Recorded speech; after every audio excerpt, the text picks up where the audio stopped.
Hey everybody, it's Matt. Welcome back to the Journey Church podcast. If you haven't yet, be sure to subscribe to this podcast so you can automatically get our weekly episodes. And you might want to go ahead and subscribe to our Journey YouTube channel as well. You'll find messages, music, interviews, inspiring stories, and more for you all right there. Now, I hope this episode helps you take your next step in following Jesus. Here's what I believe, and some of you wouldn't believe this, and I totally understand why.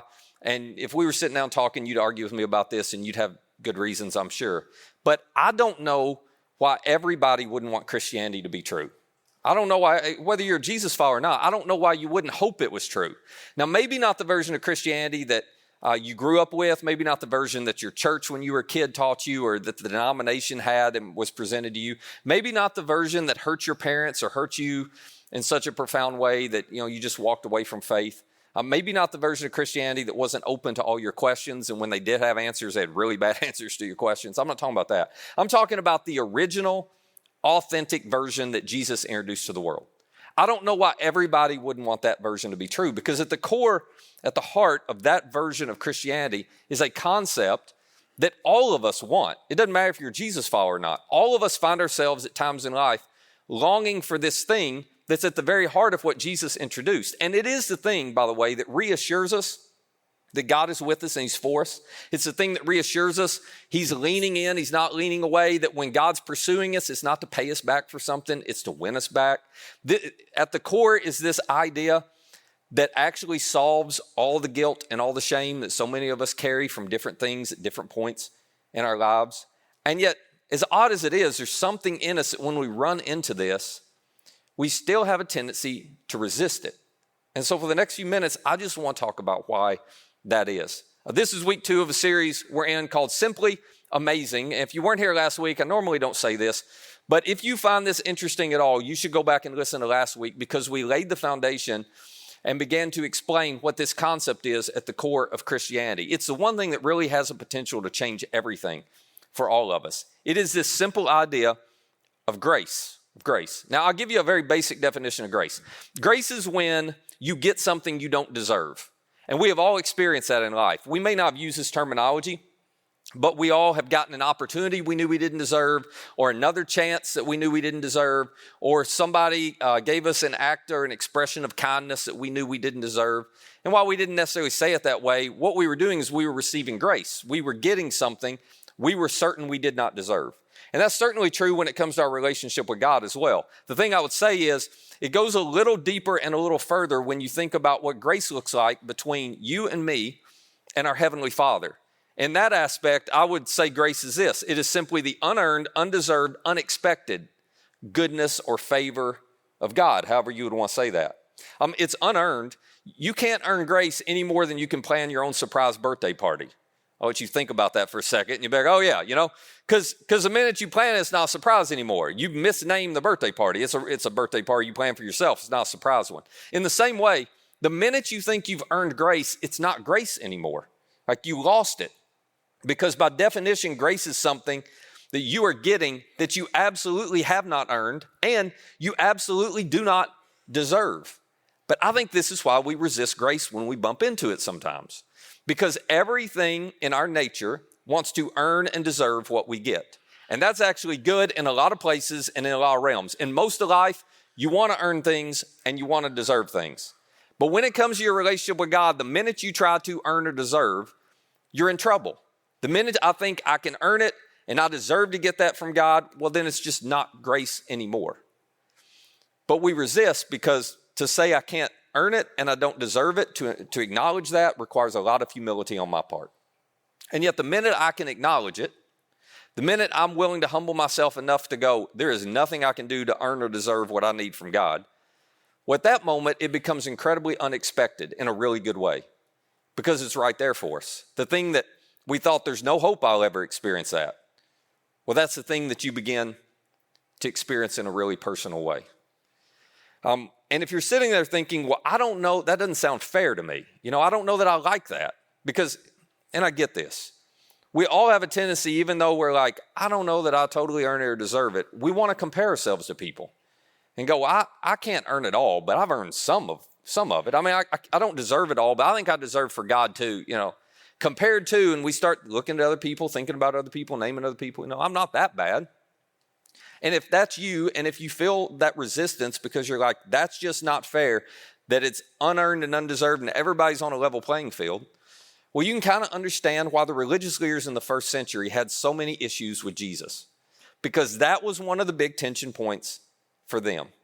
And so what I want to do today is I want to take you back to a story that I think will help all of us understand the resistance we feel internally, but maybe begin to process why it's better to let go of that resistance and to embrace grace instead. So if you were a Jew, here's some context for you. If you were a Jew living in Jerusalem in the first century, one of the things that would have been a common part of your life is at least every week, and maybe more often than that, you would have grabbed a sacrifice of some kind, an animal of some kind, a pigeon or a goat or sheep or whatever. This is just part of Judaism, it's part of the temple process. You would have grabbed an animal, and you would have thrown that animal, in a cage or on your shoulder, however it was.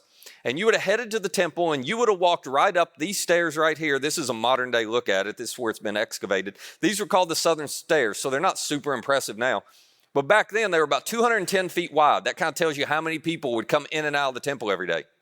You would have walked with your animal right up through here. You'd have gone through a gate there into the temple, and you would have met with a priest, and you would have made your sacrifice. And their terminology would have been, you would have been atoning for your sin, which was your way of saying, God, I'm showing up here. I'm admitting I did something wrong, and I'm offering this sacrifice as a way to make sure everything's good between us. Will you forgive me and not hold against me this thing I did? That's how you would have handled it. And that happened in Jewish circles all the time. So when Jesus shows up in the first century, he often would walk these southern stairs and he would walk into the temple. But here's what was odd. He never brought a sacrifice, and he never taught the people that they should sacrifice, or there was a better, that they should get better at sacrificing. Instead, Jesus taught them about grace over and over and over again. And it was so counterintuitive for them in terms of the way they were living. So at this particular moment in the story we're about to read, there is a Jewish festival going on. That was a big Jewish festival. So all of these people from out of town, these Jewish people from out of town, have come into Jerusalem. So now there are tens of thousands of people in the city. The temple's going to be packed. And John, who was a friend of Jesus, watched what happened one day as Jesus not only taught about grace, but as he modeled grace and demonstrated grace in a way they never forgot, that John wanted all of us to know. Here's how he began. He said, At dawn, he appeared, talking about Jesus, in the temple courts where all the people gathered around him, and he sat down to teach them. Now, if you knew all the context of this, you would realize just how shocking this was, because the day before Jesus had been in the temple, he'd been teaching about grace, doing the exact same thing. And the religious leaders had actually sent the temple guard, think temple police, okay? They sent the temple police to arrest Jesus because they were so frustrated with what he was teaching. It seemed so counter to Judaism, their religion, that they were like, just arrest him. Let's throw him in prison over here. We don't want all these crowds during the festival to be able to hear him and, get all worked up by what he's teaching. So the police had gone to arrest Jesus. Only when they got there, there's a huge crowd. Thousands of people are listening to him. And they start listening to him, and they get so into what he's teaching that they stay there all day long. And at the end of the day, they're looking at each other like, well, we're supposed to arrest him, but I don't know. That made sense to us. And if we arrest him, I think we're going to get a riot from the crowd anyway. These people love him. So they went back to their religious leaders, to their bosses, and the religious leaders are like, well, where is he? And they're like, well, have you ever listened to him? No. What are you doing? We don't want to listen to him. That's the whole point. And they're like, well, you should listen. So anyway, they're like, we just couldn't do it. So the religious leaders spend all night coming up with a plan. They realize we have to turn the crowd against Jesus because we don't want to riot if we arrest him. We got to turn the crowd against him so everybody will be excited we arrest him. So they come up with a plan all night long. And the next morning, when the sun came up, the temple opened up and Jesus is already there and thousands of people are there. It's busy, it's packed, there's a lot going on. Jesus is teaching again. And this is where the religious leaders, as soon as they see Jesus, they're like, okay, let's get our plan going. And here was their plan. John goes on to tell us the teachers of the law and the Pharisees brought a woman caught in adultery. And imagine this. They made her, John said, they made her stand before the group. And they said to Jesus, teacher, this woman was caught in an act of adultery. There's no denying it. There's no debate. Like, she's guilty. She's guilty. Everybody knew it. Everybody knew even you, even if you're not a church person, You've heard the 10 Commandments, and you know one of the 10 Commandments is do not commit adultery. Pretty much everybody in America knows that. So you couldn't deny that, okay? You couldn't argue it. Everybody knew she was guilty. But I always think when I read this story, what in the world would it have felt like to be that woman? How humiliating this must have been with thousands of people standing around. And she's dragged in front of them all.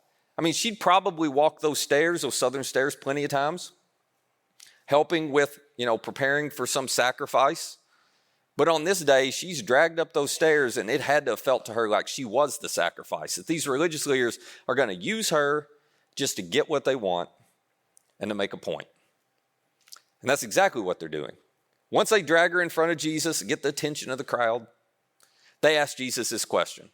They said, in the law, Moses commanded us to stone such women. Well, that got intense quick, didn't it? To stone such women. Now, what do you say? What do you say, Jesus? And their thought is this. We're going to put Jesus in such a difficult position that he ticks the crowd off either way.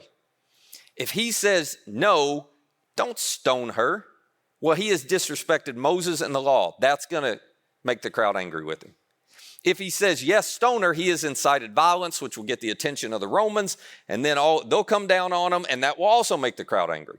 So basically, they're putting Jesus in a catch-22. John actually tells us this. He goes on to give us a little insight. He said they were using this question as a trap in order to have a basis for accusing him. So they think he's caught. They're like, we're going to get what we want. Either way, the crowd's going to be angry with him. Then we'll arrest him, and we'll put an end to all of this teaching. But instead, Jesus did something they didn't expect. John says that Jesus bent down when he was asked the question. He started to write on the ground with his finger. And they're like, no, you're not going to avoid this question. You know how sometimes you do things to try to avoid a question you don't answer. They're like, we're not letting you get away with that. So John says when they kept on questioning him, Jesus finally said, all right, I'll answer. He straightened up, he stood up, and he said this to them. He said, let any one of you who is without sin be the first to throw a stone at her. This was such a brilliant response. He says, okay, your law says to stone her, stone her. But how about whichever one of you has never had to grab an animal, put it on your shoulder, walk up those southern stairs, go meet with a priest and make a sacrifice for your sin? How about you be the first one to pick up a stone and to judge her? Now, here was the irony of that. There was only one person in the crowd that day who actually met the requirement to be able to do that. And it was Jesus. He was standing there. He was sinless and he was stoneless. I'm not even sure if that's a word, and that could mean a lot of things, but we're going with it, okay? He was sinless and he was stoneless. The one man who met the requirement to say, I'll make you pay, chose not to do it. Instead, he just set it out there for them to consider. And John says again, he stooped down. He wrote on the ground. And they began to see what happened. So John says that those who heard, talking about the religious leaders began to go away one at a time, the older ones first, until only Jesus was left with the woman still standing there. And you wonder how relieved she must have felt, but how nervous she must have been, because she knew who Jesus was. She knew he met the requirement to judge her. But Jesus, John says, Jesus straightened up. He asked her, woman, where are they? Has nobody condemned you? Now, just so there's no confusion, condemned here does not mean guilty. Everybody knew she was guilty. She knew she was guilty. What Jesus is asking is, has no one forced you to pay for what you did? Is nobody choosing to punish you for your sin? And she looked back at him and said, no one, sir. At least not yet. Still waiting to see what you're going to do. And then Jesus said something that was so unusual, that was so unheard of in their culture. He was introducing a brand new concept none of them had ever fully grasped before.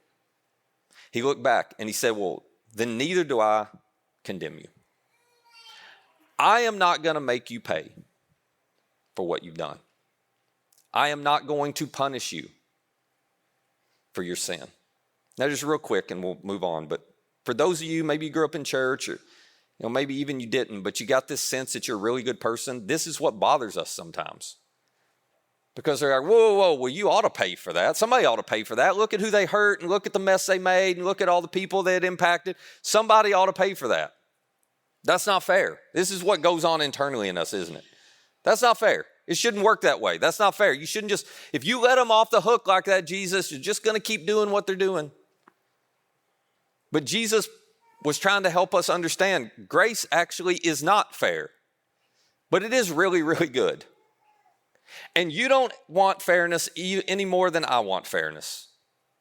If we think we want grace to be fair, that means we do not understand the depth of our own issues that we need grace for. We don't want God to be fair. We all want grace. And this is Jesus' way of saying it doesn't matter who you are or what you've done. You're all on a level playing field. You all equally need grace. And it's available to everybody. It's really, really good. Then neither do I condemn you. And then he said this to her. He said, neither do I condemn you. Now go and leave your life of sin. All right. You're getting exactly what you don't deserve. You're getting grace. Now go. You're free from all that, but go and don't fall into the trap again. Why in the world would Jesus say that? Well, because John, one of his best friends, at the beginning of this account, John, who'd spent so much time with Jesus, you know how he described Jesus? He said he's full of grace and truth. Full of grace and truth at the exact same time. And so while Jesus always offers grace, he also always offers truth. Because Jesus knows something that all of us end up having to learn the hard way, even though he tells us. He knows that your sin and my sin comes with consequences. So this was his way of looking at this woman and going, listen, I'm not going to make you pay for that. I'm not punishing you for that. But I care about you way too much. I love you way too much. Not to tell you, hey, why don't you leave that behind? Because what you did is going to have consequences that keep catching up with you, because every sin comes prepackaged with a penalty. God's not punishing you. Your sin's just getting you. So he's going, don't keep doing that and stacking up consequences you're going to have to deal with. Grace forgives you. Now just go leave your life of sin. That's what grace and truth looks like. So what I want to do is I want to ask you a question. And I'm doing it with as much grace and truth as I know how. This is not a let's make you feel bad about yourself question. But it's a question that's worth all of us considering. It's personal. What's your sin? What's your sin? What is the behavior that's currently in your life, the choice that you're currently making, that's keeping you from experiencing the love and the purpose God has for you? What's that thing in your life now, or maybe it's in your past and you've just never owned it and dealt with it?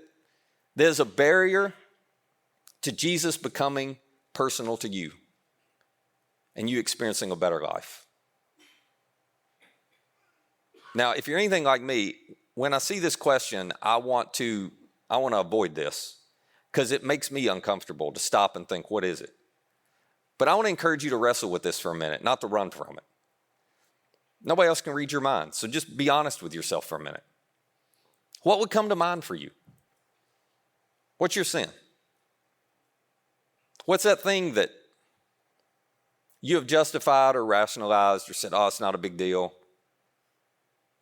But it's carrying consequences that are going to kill relationships in your life. They're going to kill your closeness with your Heavenly Father. It's going to impact the people you care about. It's going to hurt you. What is that? Let's just start with the story. Maybe for some of you, it's adultery. You've never owned it. You've never dealt with it. You've hidden it really, really well because you're smart enough not to go to a Coldplay concert. Stay off of Kiss Cam. So you're smarter than some people. But the consequences are the same. It's still going to catch up to you eventually. it's still hurting you and the people around you. Maybe for some of you, it's pornography. Maybe for some of you, it's choices with your sexuality that you know are out of line with God's design and you just don't care. You've convinced yourself you're good. Maybe for some of you, it's just a lack of integrity. That you are at a stage in your life where you are making choice after choice to be dishonest or unethical simply to get your way. You'll say anything and you'll do anything to get what you want. And you've convinced yourself it's not a big deal, but that lack of integrity is just killing you. It's killing your relationships. Maybe for some of you, it's jealousy. It's envy that you think is justified and it makes perfect sense, but you know deep down inside, no, this is hurting me and it's hurting the people around me. Maybe for you, it's greed. None of us see greed in ourselves. This one's really hard to say, oh yeah, that's my sin. But this is true for a lot of us, because greed is simply the assumption that everything I have is for my own consumption. Greed's just when you live your life and you're just going to do what you can do if it's going to benefit you. I'm going to use everything I have for me and I'm going to take care of me. You never prioritize somebody else before yourself. And you don't even realize what that greed's doing to you and to the people that you care about the most, who live and interact with you. For some of you, it's pride. It's pride that shows up in the form of arrogance. And man, everybody feels it and everybody knows it. Everything's got to revolve around you. Everything's got to be about you. You're better than everybody else. For others of you, it's pride that shows up in the form of insecurity because you just don't feel like you're worth enough and everything. You're like, how does that pride? Well, in both cases, whether it's arrogance or insecurity, who do you think about all the time? You. So that selfishness, it's killing you. That selfishness is keeping you from having the kind of relationship with God or with people that you would actually thrive in, that you would want most. What's your sin? Now, here's what I want to invite you to do for the next few minutes. I want to invite you to do something that feels a bit scary, and you may not be sure about. But I want to invite you to trade your sin for Jesus' grace. I want to invite you to take whatever it is that you're thinking about from your past, from your present, that you've never owned, and say, okay, I'm ready to leave that life of sin before I deal with any more consequences from it. So Jesus, I'm going to walk into the light, so to speak. I'm going to give this to you. I'm going to quit hiding it. But I'm doing it knowing you're going to give me grace in return. I need that forgiveness. I need that fresh start. I need that power to change and to live differently. Now, if you're sitting there going, I don't know exactly what that looks like, how do you do that? Well, the way you trade your sin for Jesus' grace is through this simple word right here, confession. The band's going to come out, and in a second, we're going to do a song that reminds us of the power of this. It's going to give you an opportunity, a moment to process whether you want to trade your sin for Jesus' grace. But here's why confession matters so much. Confession is me saying the same thing about my sin that Jesus does. That's all it is. It's me getting to the point where I go, okay, I'm tired of making excuses for this, explaining it away, convincing myself and everybody else it's not a big deal, it's fine. I'm ready to leave that. And so Jesus, I'm going to come and acknowledge that is a problem and that's killing me. It's killing my relationship with you. It's killing my relationship with people. And I'm going to give it to you. That's what confession looks like. And then confession looks like this. You go to somebody you trust and you say, I got to tell you something I've been hiding. And it may be some external behavior or it may be something internal, an issue just in your heart, but you go, hey, I'm ready to leave that behind. And I just want you to know so you can encourage me and help me. You just tell somebody you trust. You take what's in the dark, the secrets you've been holding, and you drag it into the light because secrets lose their power in the light. If you're thinking, why would I ever do that? Well, I'll tell you why. Because confession is an expression of humility. And you know what James, the brother of Jesus, and Peter, one of Jesus' best friends, both wrote in documents and letters in the first century? They both said the same thing. God resists the proud. He gives grace to the humble. Grace flows down. It never flows up. Not because God's angry with people who are proud, but when you're proud, you think you can earn and deserve something. So do I. And then we cut ourselves off from grace because it's not grace if you can earn and deserve it. So they said the same thing that Jesus taught. Why don't you just come with humility? And why don't you confess to God and to somebody you trust? Because you're going to get grace. And you'll get the help you need to leave those choices and that sin behind. So you don't keep stacking consequences. So you don't keep dealing with the pain that comes from it. Is grace fair? Absolutely not. But it's really, really good. And it is available from Jesus for every single one of us. So before we sing, would you pray with me? And I want to give you a moment, just to, if you're ready, just to talk to God. Just to say, Jesus, I'm ready to trade this. What I need more than anything else is grace and forgiveness, your love. And I didn't know I could have it. I want to give you my sin, and I'm going to embrace your grace in return. Would you just tell him that right now?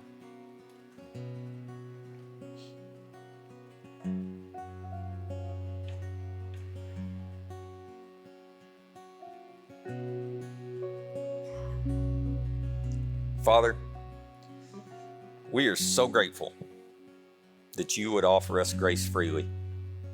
Jesus, we don't deserve it. We know we don't. We know we can't earn it. Thanks for giving it freely.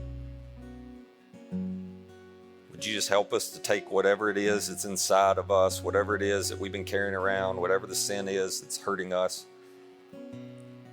and offer it to you so we can get that grace in return. Just to bring it into the light so we can be free. It's in your name we pray.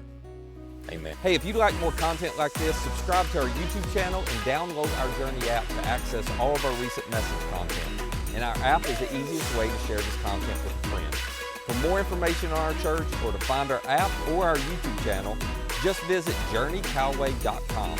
That's journeycalway.com. Thanks for listening.